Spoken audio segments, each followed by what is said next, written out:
Ladies and gentlemen, welcome to Chronicles of Hollywood History, past, present, and future. Welcome. And here now, Corey Gomez. Hello everyone and welcome to Chronicles of Hollywood History, past, present, and future. Today I am joined by Stephen Hill. He's one of the stars of the new Magnum PI, and he also had a small part in an episode of It's Always Sunny in Philadelphia, the greatest sitcom in the history of television. Thank you so much for joining me here today. Thank you for having me. So you're Always Sunny fan, huh? It's the greatest sitcom in the world. I watch it with my 11-year-old son. That's the best show to bond over. How cool is that? Funny story about that. I remember, I think that was the first time and maybe the last time I've ever froze. I froze on set. Really? Yeah, so right before we shoot this scene, it was my first day on set for the show. Right before we shoot the whole Thunder Gun Express scene, they have the second team there, which are the stand-ins for the other actors. They're standing there, and I'm working with second team. Just going off my lines, working with second team. And then they go, okay, first team. So first team comes in, and I feel like he was waiting around the corner. And as soon as he said first team, he came in, stood in his spot, and I'm looking down at Danny DeVito, and I completely froze because I'm like, that's Danny DeVito. Wow, that's Danny DeVito. Because I just remember seeing so many films with him in it, and I remember seeing Taxi as a kid, and it's like, wow, Danny DeVito, what? And then I was like, can I do that again? They were like, action, and I just completely froze, and they were like, you okay? And I was like, yeah, can I go again? And then after that, we just had a ball.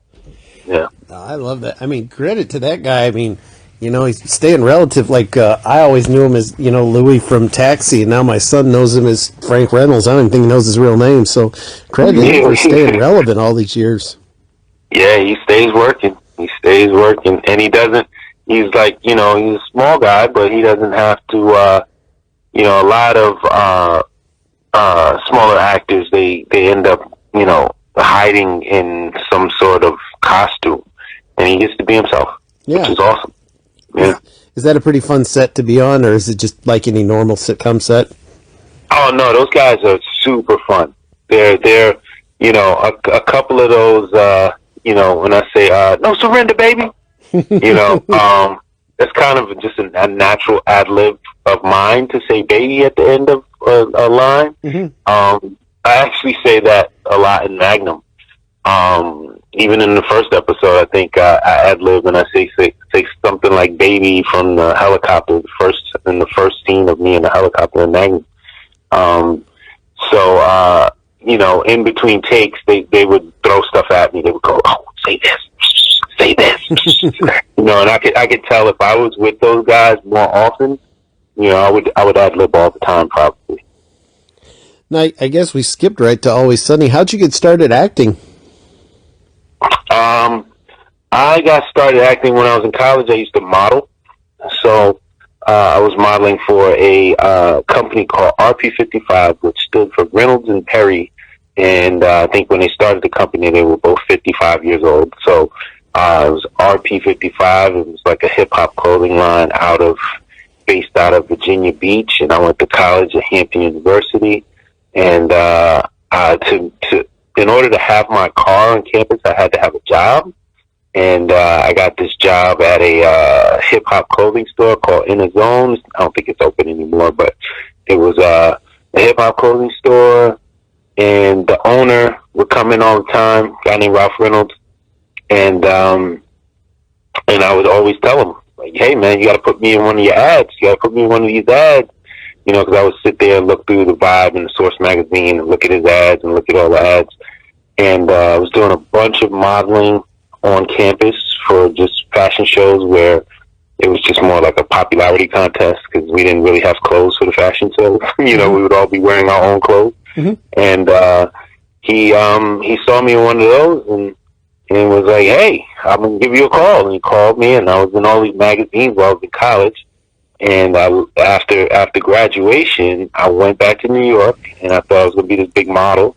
and it wasn't as fun as college. Modeling, hitting the ground to try to be a model was not fun. And then my mom passed away, and I had just recently started taking acting classes, and I decided I was going to really pursue the acting because I needed something to do with all of that emotional turmoil I had because my mom died. And, I've been doing it ever since. What was your first big break? First big break, I mean, it's all relative, right? I mean, for me, I would say first time even just looking up, seeing myself on the screen would be a big break. I did a commercial for Coors Light and ESPN. And then I think first TV show I did was Law and Order. I've done a couple of episodes of Law and Order, but the first episode I did was really cool. Chris Maloney was still on the show at the time, and I think that was his last season.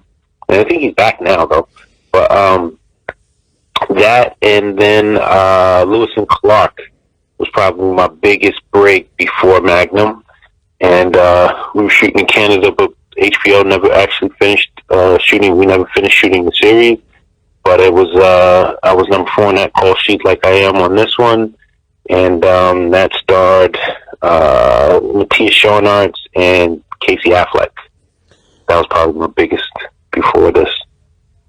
Hey, now let's not forget you were on the episode of Luke Cage. Oh yeah. Well, I'm a huge Marvel fan. Me too. And I've always collected comics. Me too. I don't collect as much as I used to, but being in the Marvel universe is pretty important to me. And not only just being in that Marvel universe, I also got to work with kind of a little bit of a mentor of mine in that actual scene, Ron C. Jones. Mm-hmm. He plays, I think his name is Bobby Fish. Bobby Fish, yeah. Bobby Fish.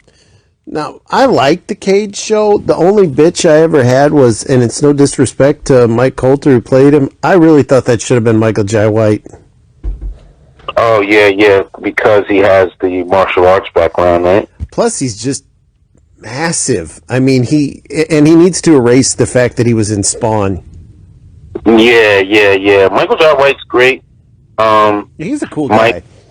Mike Coulter, great guy. Looks wise, great, awesome. Luke Cage, and now he's shaking off Luke Cage, and he's working on some other show now. I think I forget the name of it though, but I see his face every once in a while. I would have liked to have, Cage.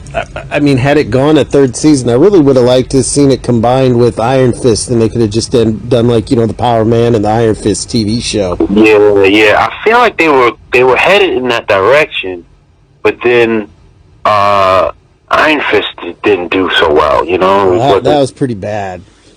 Yeah, it just didn't do well. I tried to get into it, but it was probably my least favorite of the Netflix Marvel stuff. Oh, me too. Yeah. I'm a big Daredevil guy.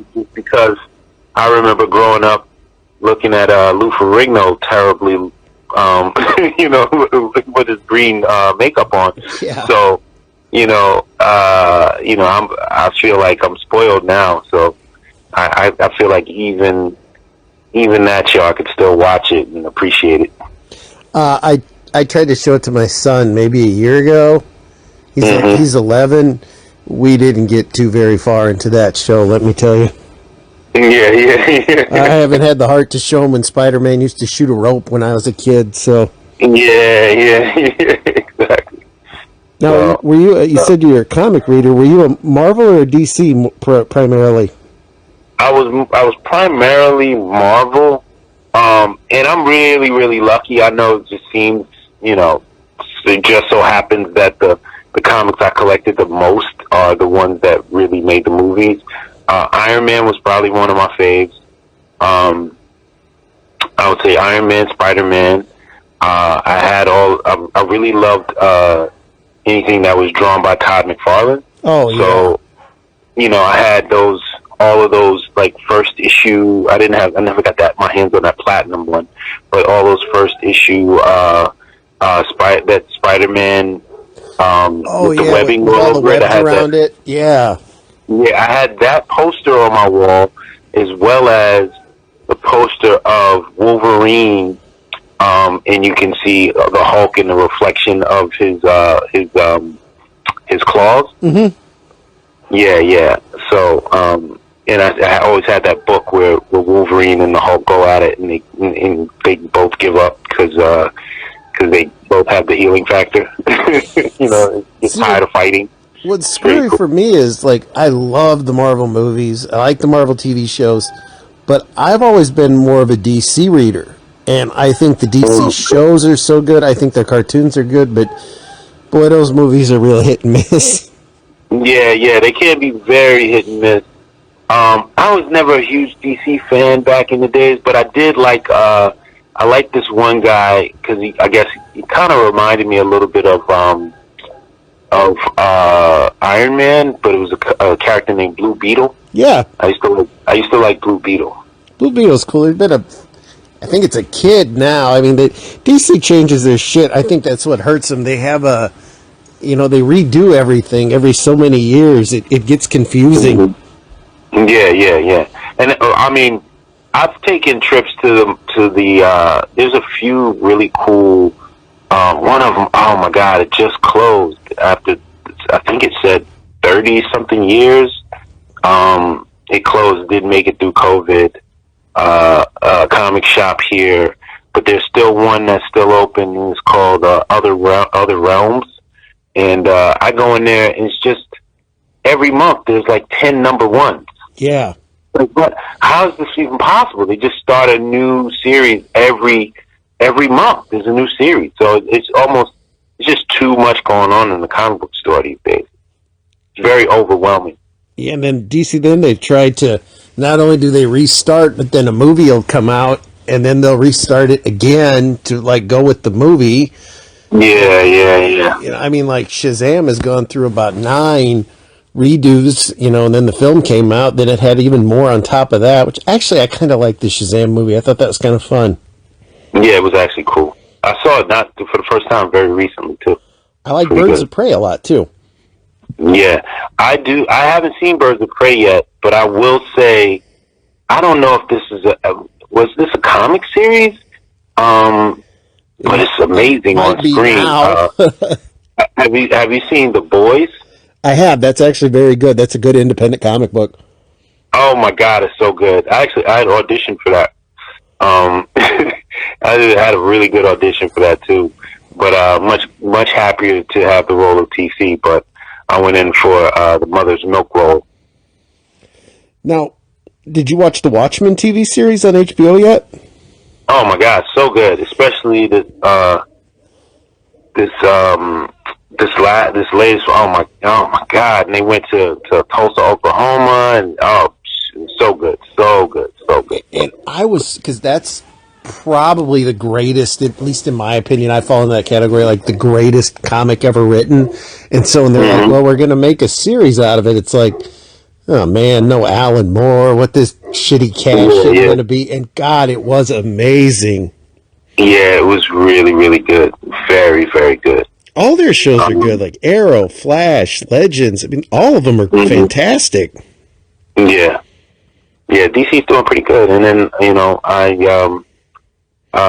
one of the actresses on Black Lightning, it's funny. It's super awesome to see her doing so well, because I remember when, she kind of first started acting, her name is Nafisa Williams, and she plays the eldest daughter on the show that has the powers as well. And I remember she used to ask me for advice all the time. And I would tell her, I said, listen, the way this business goes, you're asking me for advice today. I said, tomorrow I might be asking you for a leg up, And it definitely happened just like that. She booked that role, and then it was like she just took off. It was like, wow, okay, look at it go, and you could be sitting around waiting for your break as well. And so I always encourage actors to, to stay encouraged, because your break could be anywhere around the corner, and nobody knows when their time is, but when it comes, it comes. Now, is there a comic book character you'd love to play?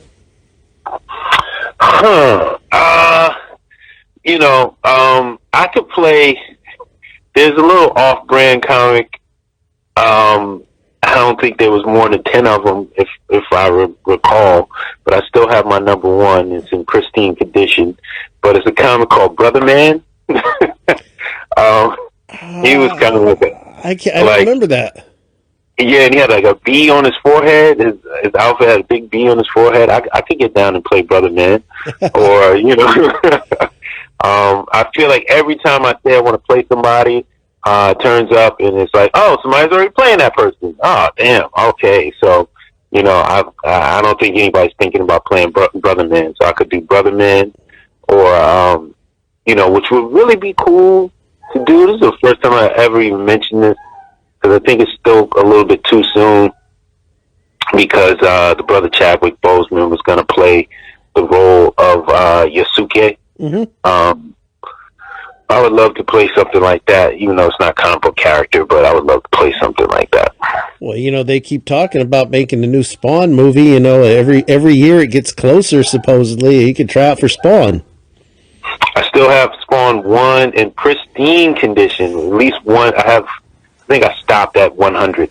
I have 1 through 100. I didn't get that far. As much as I love the artwork, the story got boring. Yeah, it did get boring because it was like, damn it, he can't even use his powers. What kind of character? What the hell? So the cartoon was awesome, though. The cartoon from HBO, that was fantastic. Yeah, it was.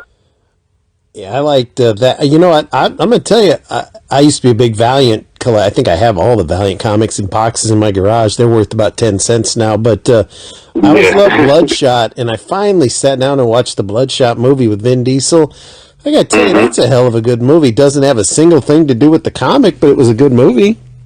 It was good, and it looks like they're trying to set up for part 2. Maybe they could make him gray this time and give him a flat top. I don't recall a single similarity between that movie and the comic book.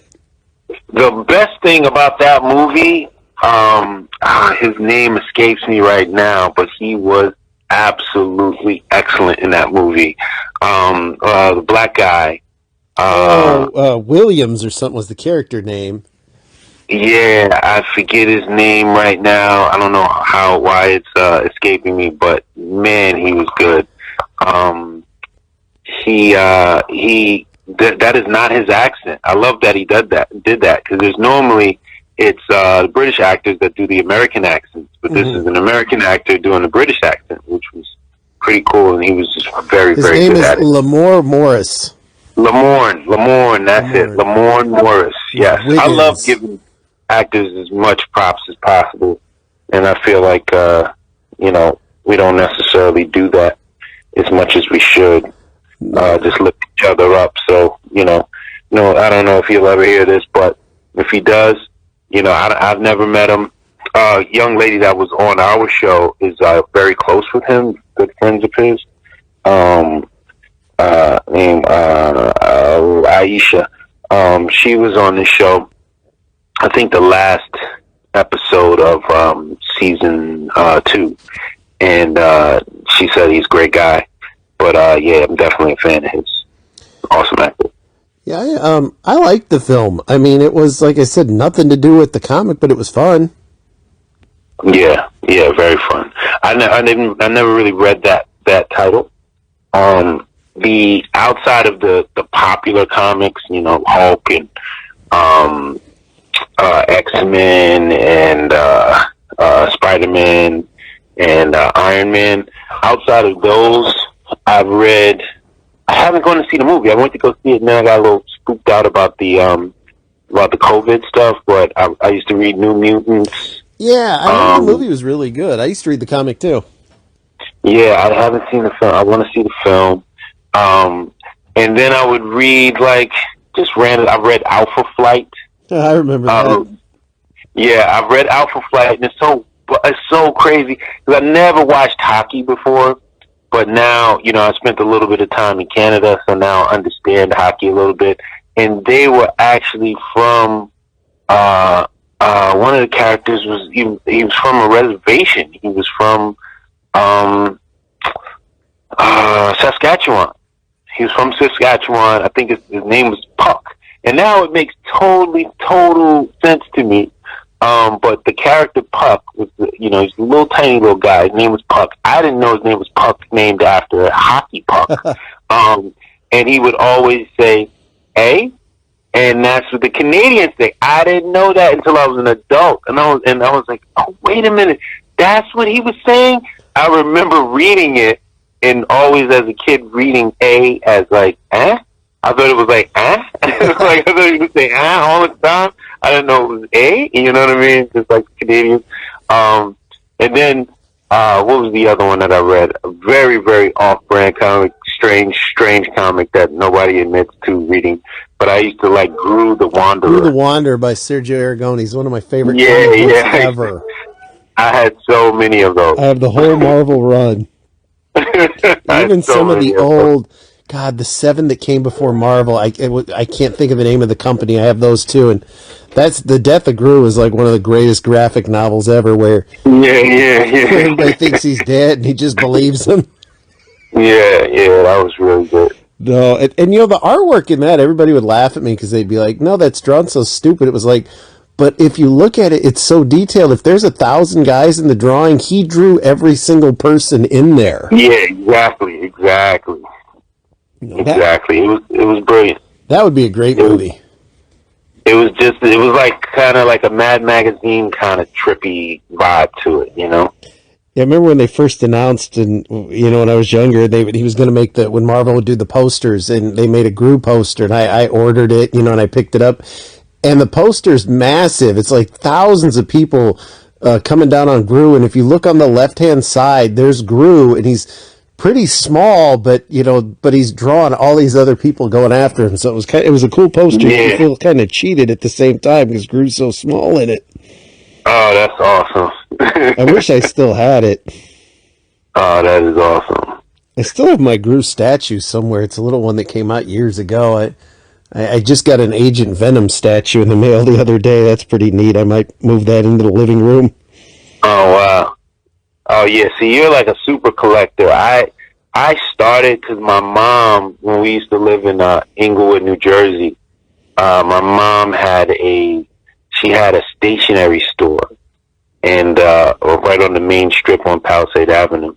And it was basically, people only came in there really to just play the lottery numbers, because it was like a lotto machine there, and it was very close to a McDonald's. I think that stationery store is still there actually to this day. Well, we left when I was in the 4th grade, but at that stationery store, I would come there after school. I would walk there after school, and my job was to sweep up. So I would sweep up. My mom basically paid me, and she paid me in comic books and in card sets. So I had a bunch of card sets. You know how cards would come with like a little stick of gum in there? Oh yeah, I remember that nasty gum. So I had every card set. Like I had all the Garbage Pail Kids. I had Rambo cards. I had baseball cards. I had basketball cards, football cards. But I just had every card set you could possibly think of. And I still have a bunch of them still in shoe boxes somewhere in storage. Probably, any money that I would gotten from any cards, my storage space has gobbled that up a million times over by now. But got a ridiculous storage space in New York City that I need to empty out. But you could get money for that first season of the very first run of Garbage Pail Kids. There was some money. Oh man, I probably still have all of them, but then I played with them. I used them. You know what I mean? It was like, I didn't think of them as collectors items. I used the stickers. I used I would collect all of them and turn them over and make the big one on the back. Yeah. And, you know what I mean? Like, I would have fun with it. I still have all my V cards. Yeah, it's like now I tell kids, oh, V for like the TV show. Yeah, with the alien people and that, they ate the Yeah, mice. I think I have those too. I think I still have those too. Those, I don't know if they're worth anything, but that was always like one of my favorite shows as a kid. So anything That I could really find was from that, I that really grabbed. was a good show. That was a great show. They used to eat mice. Yeah, I remember that. I showed it to my wife like 4 or 5 months ago when we were actually sick. I was like, "What? You've never seen this? Let's put it on, and if we watch this movie, it will take about 12 hours, so we won't have to get up." And she Yeah, actually ended up really enjoying. It still looks good, for being so old. It still holds up. yeah. Maybe some of those guys are actually just really real aliens. Maybe they were actual reptilians, and they were just like on that show. They could be themselves. No, there was a doll, but I don't have it. You could take the face off, and it was the alien. My grandparents never bought it for me, but yeah, if I could find that one day, I'm gonna buy it. Oh wow. I didn't have a lot of the doll. I mostly had all He-Man as a kid. Yeah, I had He-Man and Um, GI Joe were my two. yeah, I had He-Man, I had G.I. Joe, I had some Transformers, and I had a Mr. T doll though. I had Mr. T, and I used Nice. to have the wrestling World Wrestling Federation dolls. The big rubber ones. Yeah, I had the big Yeah, rubber guy. I had those. My son plays with wrestling figures now, and man, he's got like the chairs and the booth and the railings. I was like, I had this big red, white, and blue ring and these rubber figures that didn't move. Yeah, yeah. I had like the Iron Sheik. I had everybody had Hulk Hogan, Roddy Piper, But all as you that. would beat on them, their paint would come off. Yeah, exactly. Now these new ones he's got, damn, they look just, well, in some cases, well, they kind of screw you. Like the normal $10 ones don't look like them, but for those $29 elite ones, those look like almost like a McFarlane figures. So, he gets me on those, but he kind of quit watching wrestling a while back, so I haven't had to buy a wrestling figure in a while. Wow. I mean, I remember I didn't watch it for a little while, and then when he started watching it, he was explaining it to me, and after like a few minutes, he's like, "No, I'm caught up, son. This is the same stuff I've always seen. It's just different people playing the parts now." Yeah. I kind of quit watching when The Rock left. Yeah, he was awesome, man. Just following his father's footsteps, and now he's like this amazing.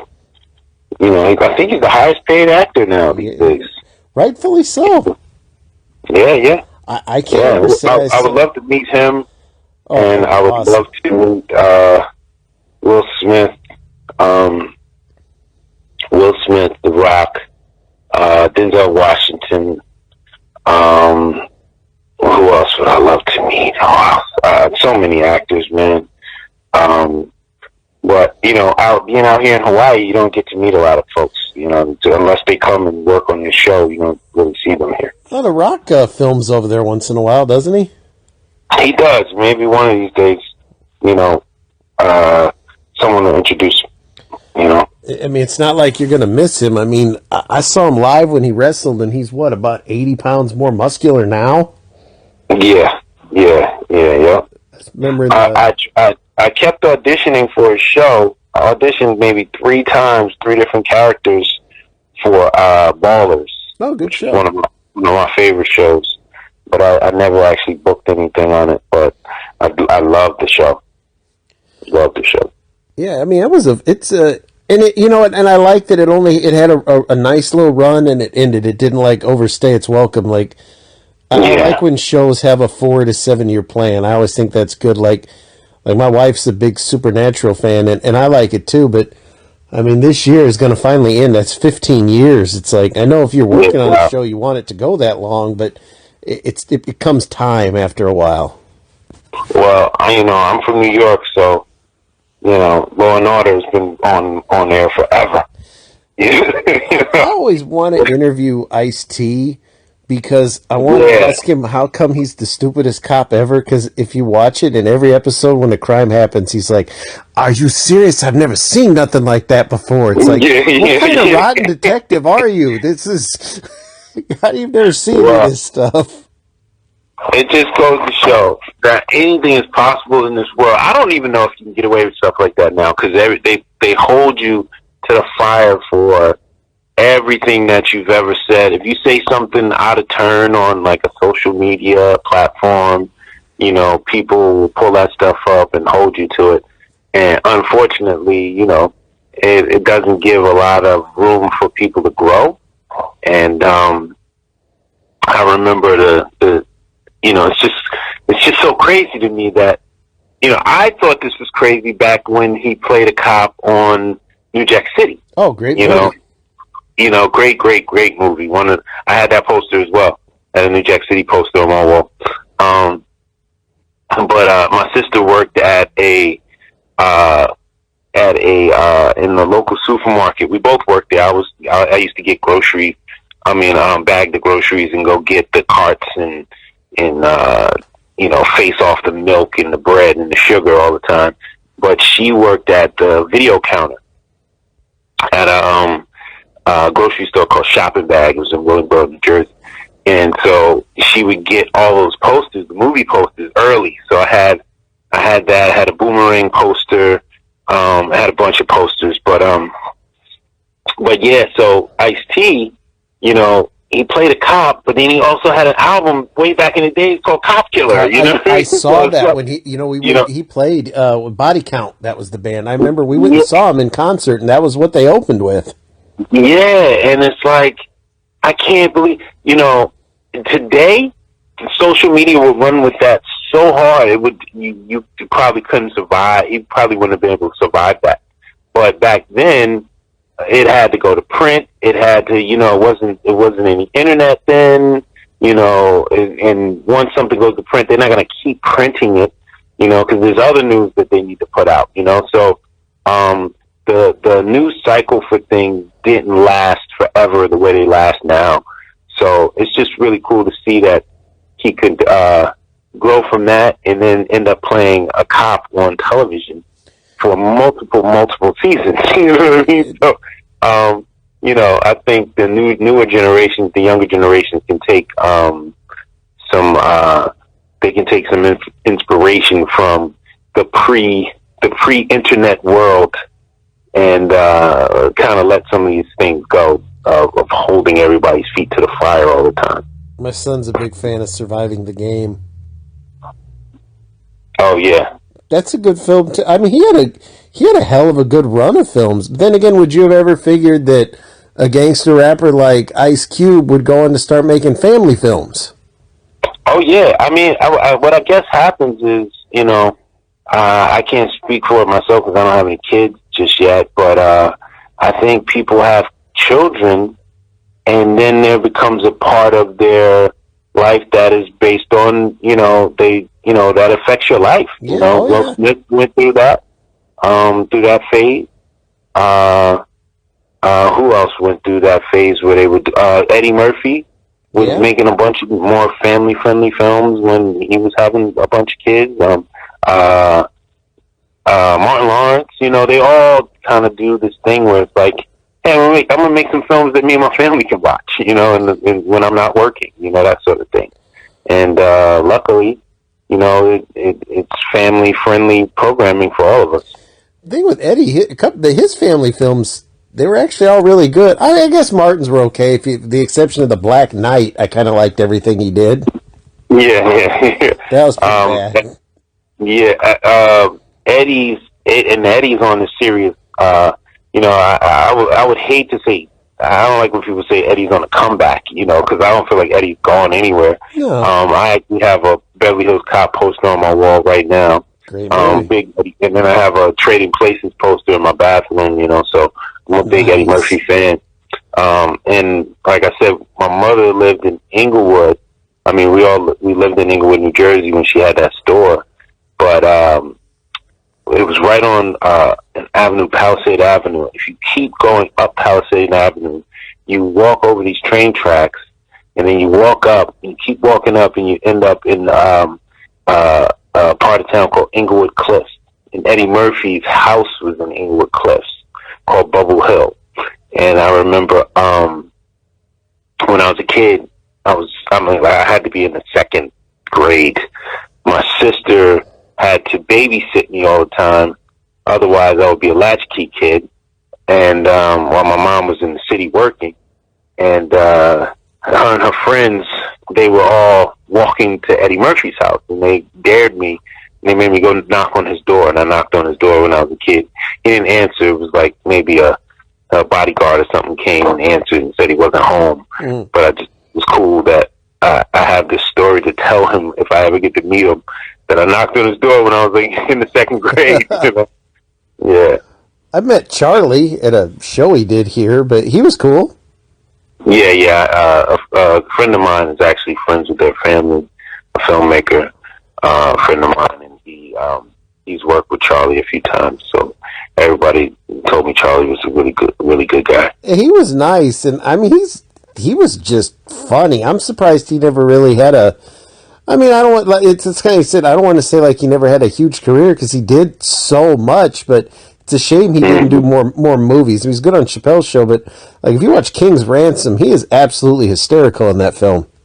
Yeah, but it's just, you know, Eddie was so big.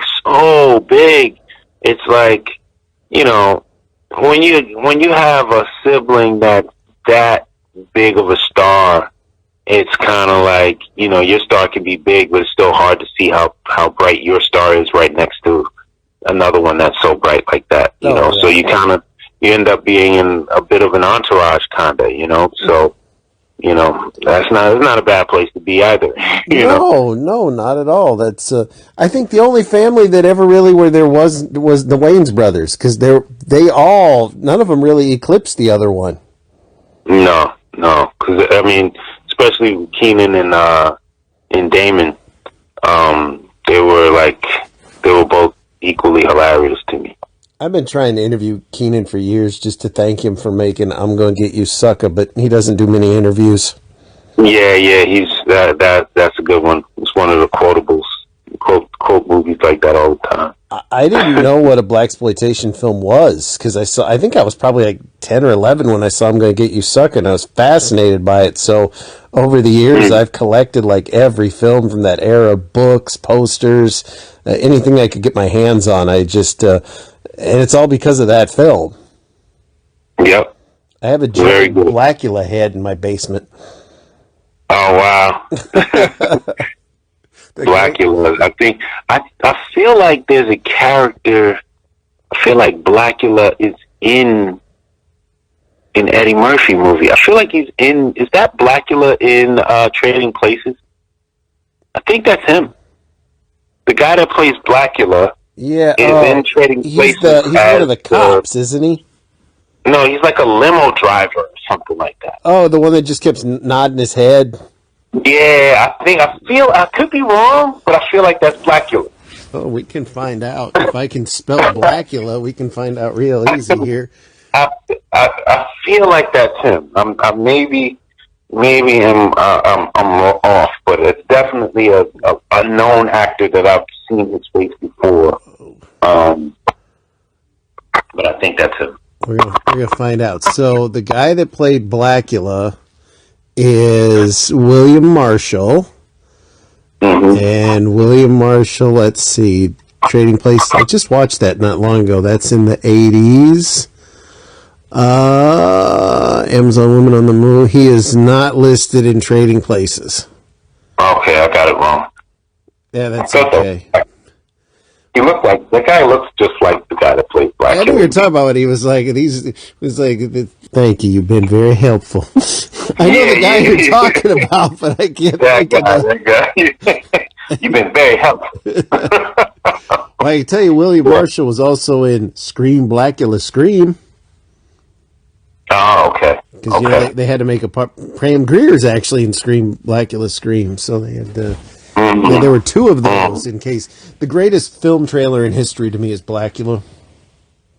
Blackula. Oh, I mean, that is kind of before my time, but I do remember it. I remember it being like an older movie, one of those older movies when you go to rent something at Blockbuster or West Coast Video. Oh yeah, it was a few years before me too. It's actually, ironically, it's only a PG movie. Mm-hmm. it's a terrible movie, but it's like that awesome kind of terrible. Yeah. So, Yeah. and I have to like the awesome terrible. Now, we've been talking about all this other stuff. Tell me about the new Magnum show. I know we haven't even mentioned the Magnum show, but I love it, man. I'm extremely blessed and just happy to be a part of such an awesome cast. Of really, really talented folks. Jay Hernandez, I know he got pushback in the beginning. Like literally, he was getting pushback for not having a mustache. Like Tom Selleck. Yeah, that's But Jay was he's a really, really talented guy, man, and to see the amount of work that he has to do on a daily basis, it's inspiring. I'm inspired by watching him work. I'm inspired by watching the new Higgins. She got a lot of pushback because her being a woman, and I think a lot of people say they're ready for women to be awesome and pick up the reins, and a woman can do this, a woman can do that. But I think a lot of people say that, and then there are a lot of people that are just quiet when other people say that, and then when they get a chance to make comments in the comment section, that's when you see their true colors. mm-hmm. And there was just tons of pushback about that at first, but over the course of the first season, I saw a lot of people start to change their tune, and they admittedly so. This is in the social media world, it's hard to get for people to admit if they're wrong about something or to change their mind even. But I literally saw people change their mind and say, I didn't think this show was going to be good at first, but I love it. And some people will say things like, dare I say I love it more than the original, But, Roger Mosley was just here. He has an awesome episode we just finished shooting last week. In this, he was a cameo in the first season, but in this episode, he's like a big part of this episode. And he's not just, he's not cutting my hair. We're out of the barbershop, and he's like, we did the quintessential television episode where there's a hurricane or the power goes out sort of episode. You gotta love that kind of TV. It's like really classic TV. So we shoot that episode, and he's with me, and we're all in this power out situation. And of course, there's the bad guy that always comes into play in that sort of situation. So his character is very pivotal to the whole thing. But me and him were talking, and I said, one of the things that changes the pace, the reason our show is so much faster than their show is, the invention of cell phones and the internet. Mm-hmm. So their Higgins always knew everything. Our Higgins knows everything, but also has the internet at her fingertips. Mm-hmm. So, the TC, the original TC, Roger would always be in his office. He shot in his office all the time, but he had to be in his office in order to get the phone call from Magnum.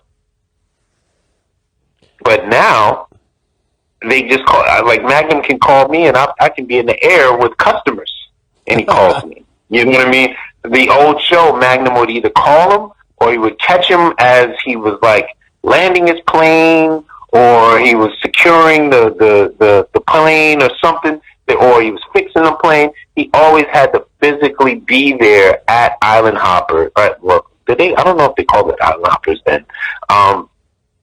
But he had to physically be there to work with, to find his buddy TC in order to get him to work with him.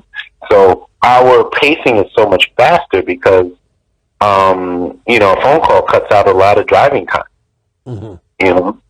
So, but I think we have a great show, and I would encourage anybody to give it a shot and that isn't watching. And people seem to love it. We have a ton of international followers and a ton of domestic followers as well. We're one of the top 10 shows on our night. So Now, were you a fan of the original Magnum growing up? I was. That was a time when if you wanted to see black heroes, there was only a few. There was TC, and there was Mr. T, and there was I guess you could say Tubbs on Miami Vice, and I would say Avery Brooks when he played Hawk in Spencer for Hire. Yeah. And then there was a spinoff, and he was in A Man Called Hawk. But outside of that, if maybe then you could also throw in maybe again Avery Brooks as Worf, right, in Star Trek, and then LeVar Burton in Star Trek. Outside of that, you really couldn't find any brothers that weren't doing comedy. It was all comedy after that. So seeing that action or sci-fi, it was very few and far between. So I was definitely a fan of it. I was more of a fan of the A-Team at the time. I love the A-Team. But yeah, because I felt like the A-Team was more like just stuff blowing up all the time, whereas Magnum was more like, hey, look at this beautiful island kind of thing. And so, I love the explosions. I love that they always had to do some sort of like MacGyver-esque kind of build of something. They would build a fort or build some sort of ramming device, or it was just really fun to watch the show. And I watched it when I was a kid. You never watched A-Team when you were a kid? No, I never missed the A-Team. I never watched Magnum when I was a kid. Yeah. I watched it when I was a kid, but it wasn't like my go-to the way the A-Team was. No, the A-Team was the best. I just rewatched like most of the first season not that long ago. I didn't realize there was a different face in the original 2-hour pilot. Oh, I didn't realize they did either. And so here's the deal. That is one of the things that people don't know. You could shoot a pilot and then not be in the show, So I went through so much stress when I first booked this gig and shot the pilot and waiting for it to get picked up and waiting to hopefully be the guy that they decide that comes back, that sort of thing. I was going through it, but hopefully I'm putting my stamp on TC in a positive way, and people will love me years to come the way they love Roger Mosby when he shows up on the island. We just did an interview together for the local newspaper here, and look forward to that coming out. Do you feel safe filming everything with all the COVID restrictions you got going on? Feel safe as you can. I always say it's like acting with a bit of a ninja in the room. Yeah. But it's like having ninjas in here somewhere, and he might throw a ninja star at one of us. It's kind of reminiscent of an old Magnum show where there was a ninja that kept on ninja stars. Ninjas are awesome. I love ninja movies. Yeah, me too. Used to always want to be a ninja when I was a kid. Me too. Yeah, especially like American Ninja, where they had all the different colored ninjas. And he even had a ray gun on his wrist in American Ninja. Yeah. But the cooler funny, one is I told Revenge. somebody I was going to get for my a cool COVID mask would be the mask where there was a film, I feel like it's Marked for Death or something like that. The Seagal movie? It was a ninja movie, and this guy had like a metal ninja face. That's Revenge of the Ninja. Yeah, he had the mask underneath the hood. Yep. Revenge of the Ninja, yeah, and it had like these little slats in it for him to breathe. It was kind of cool. I was like, I'm gonna make my mask like that. Now, see, that You would be know, sweet. You'd shoot now. See, now's the time to do more ninjas on television. exactly. Everybody should be a ninja. We look like Yeah. ninjas in between takes anyway. Everybody has on their mask. I either say it looks like we look like ninjas or Optimus Prime. You know, Optimus Prime talks, his mouth looks just like a ninja mask, like one of the COVID masks. You know, so yeah, it's just. I guess you feel safe. It just took a little time to get used to, not seeing people smile, not touching people, not hugging people. You know, little stuff you miss when you're like working on a script and you look over and you're like, did that work? Did anybody like that? You know, because we have a pretty quiet set, and I like to try stuff out and I ad lib a bit, and in my head, I think it's hilarious. You know, I said something, I might think it's hilarious, and then I look around to see if anybody else thinks it's hilarious, but now you can't see their face. So you really just gotta just trust that it was good, but yeah, I think CBS is working really hard at keeping us safe. And we have tons of precautions. There's a lot of sanitary elements all over the place. There's things being wiped down and scrubbed and sprayed down with solvents, and all kinds of stuff's going on while we're shooting. And we keep our distance, and we seem to have CBS is back. They have our back, and we're doing what we can to stay healthy and bring this show to the people. Yeah, I tell you, I always took great pride. I would wear gloves. I always have worn gloves when I lifted weights. I would put moisturizer. I always wanted to have just the softest hands. Man, they are chowed up to nothing with all that hand sanitizer I dump on an hourly basis now.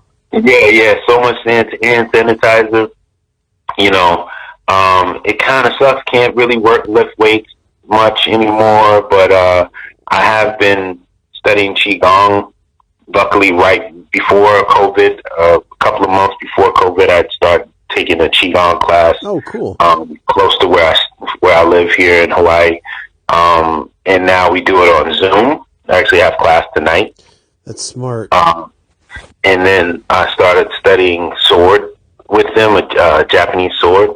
And so that kind of stuff keeps me healthy. I do not like running with the mask on, so I would run outside without a mask.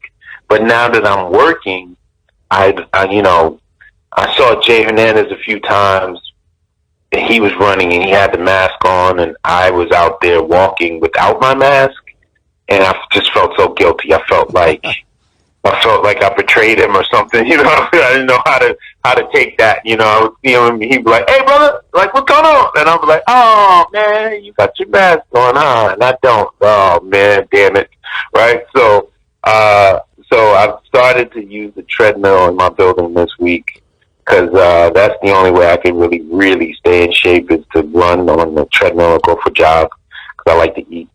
So I don't like to starve myself. So I have to run. If I'm going to eat, I got to run it off. And so I've been on the treadmill, and one of the guys that works in the camera department, a boy Zeke, he gave me one of those Under Armour masks, and it's actually pretty cool. I can work out with that. It's not too bad. So I've been on the treadmill, and I just want to stay healthy. I feel really bad. I want to go home. I want to visit family, and I'm like, nope, I'm not going to go anywhere until we're done with this season. So I don't want to be the guy, it's kind of like, what's that great game show, Press Your Luck? Yeah. I don't want to be the guy to get the whammy, you know what I mean? I'm like, no whammy, no COVID, no COVID, no COVID, so I don't want to bring the whammy back to that. No, when I got lucky. Like I could never work out much at home. I always had to go to the gym. But when we moved, I still had all my weights and all plates and everything, and I didn't throw it out. I took it home. Boy, that was smart, because the people around here were selling like 5-pound weights for $50. It was insane. Wow. So I got lucky Wow. in that sense. And then, yeah, because I've been doing martial arts since I was a kid, and only one school here went virtual. All the other ones, around here, I'm in Nebraska, they stayed open, and my son is doing Kenpo, and he was like, when are we going back? I was like, this is not the time to be on a sweaty mat right now, son. So Yeah, I think exactly. we might have to postpone this. So I just kind of practice stick and staff with him at night to just so I don't get too rusty with it, and so he gets a little bit of exercise as opposed to the video games. Nice, nice. Yeah, I'm taking it up really late. It was when I was a kid. I used to do Ishinru karate when I was, on the weekends in Harlem. But I would always come, and I would go see my dad in Harlem on the weekend. But Saturday was the Saturday was the day that everybody sparred. So I would go and learn the technique they were learning all week for like a half an hour before coming down to spar with everyone. So I ended up they would put me and this one kid together, and we would just throw haymakers at each other the whole time. And we just keep throwing haymakers. All technique would go out the window. So I never really got very good at Ishinru karate. But now I don't have the excuse of I only have the weekend. Now I'm just doing my own thing. But I might actually pick up some sort of martial art as well, because this is a very fighting island. Everybody's a fighter here. I don't like to plug my own stuff, especially on the show, but I'll have to send you the link. I've interviewed tons of martial arts film actors. You might have some fun listening to them while you run. Yeah, that would be really cool. That would be awesome. Cool. I just talked to Lauren Avedon last week. I will definitely listen to it. Well, I tell you, if you're ever looking for a good martial arts movie to watch, I give a plug. Check out King of the Kickboxers. It's probably on YouTube. Only movie ever that Billy Blanks played the bad guy in. Okay, King of the Kickboxers. Yeah, it's a great movie. Okay, And I'll check it out. He's an evil kickboxer that murders people in snuff movies, and Lauren Avedon has to go undercover to fight him in the bamboo cage of death. Oh wow! A buddy of mine is a Muay Thai kickboxer from. We went to college together, and his name is Dorian Price. You should look him up on YouTube, because he has a very rare double knockout. Him and this other guy, they punch each other, knock each other out at the same exact time. Oh man, it's so hilarious. Dorian ends up waking up first, and he wins the fight. But it was a rare double knockout. Dorian Price. After I watched not so much the first Kickboxer, but after I got into like 2, 3, 4, the Sasha Mitchell ones, I started training in Muay Thai at a gym here, and then we got into spar. I got hit with about two elbows and a knee, and I was done with that. That was not my thing. Yeah, the guy that plays in what's that movie? Ong Bak. He's been in a bunch of films. Tony I've been Jaa, catching. Yeah, Tony Jaa. Tony Jaa's been doing awesome, and what's one of my favorites? This one, Raid Redemption. Have you seen Raid Redemption? Is that the second one? Yeah, it's so good. That prison riot fight. Then he's fighting the people with the hammers at the end. Oh, it's a great movie. Yeah, man, it's so good. But Jay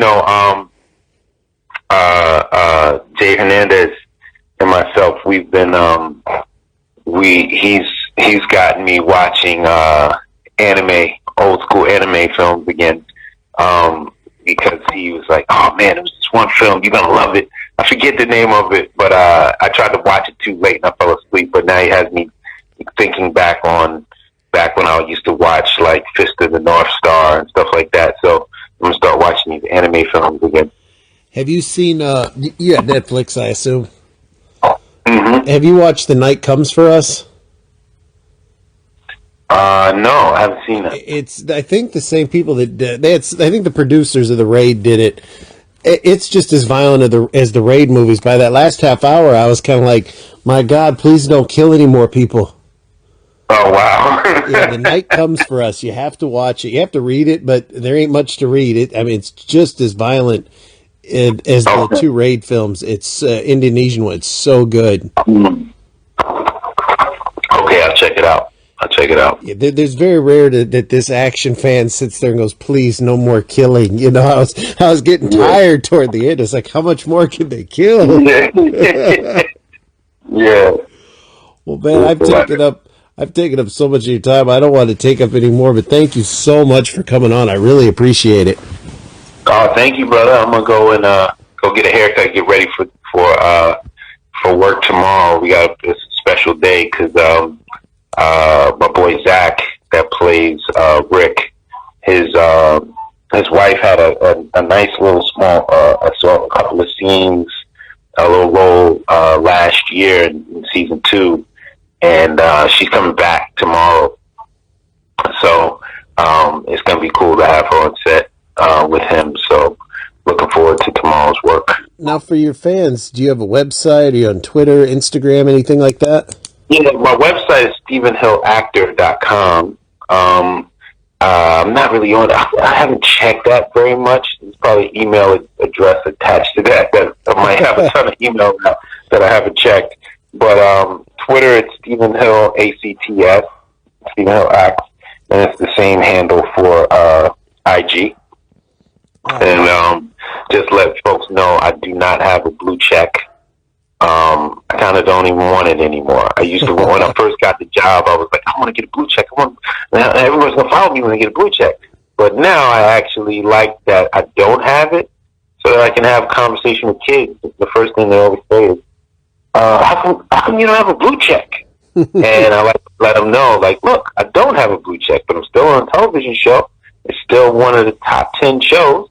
It's still super successful internationally, but does the blue check have to define who I am? Yeah. There's some kids that kind of thing defines them. So I like kind of that I don't have it, and I can have that conversation with them. Are you on Facebook? I am on Facebook. On Facebook, I have I'm super full on there, but my page is private, so people can hit me up on there too. Yeah, I tried to find you, but I couldn't. Yeah, I'm on there. Now that we've talked and our phones have heard us talk to one another, the algorithms will put 2 and 2 together, and then when you type me in next time, you'll find me. Oh, I hope so. You just can't use a V. That's where people can't find me. They type in Stephen with a V and not a PH. It's a PH, isn't it? Let me try it again. Stephen Hill. Yeah, now let's see if we knows. Well, maybe. No, I don't think this is you. You don't live in Royal Oak, Michigan, so I'll have to keep looking. Yeah, there's tons of Stephen Hills, but I'm in there somewhere. I have to find you, then you can see all my ninja stuff. I've actually got my photo is of me in my office, my TC office, which I just got this season. TC is going to have an office.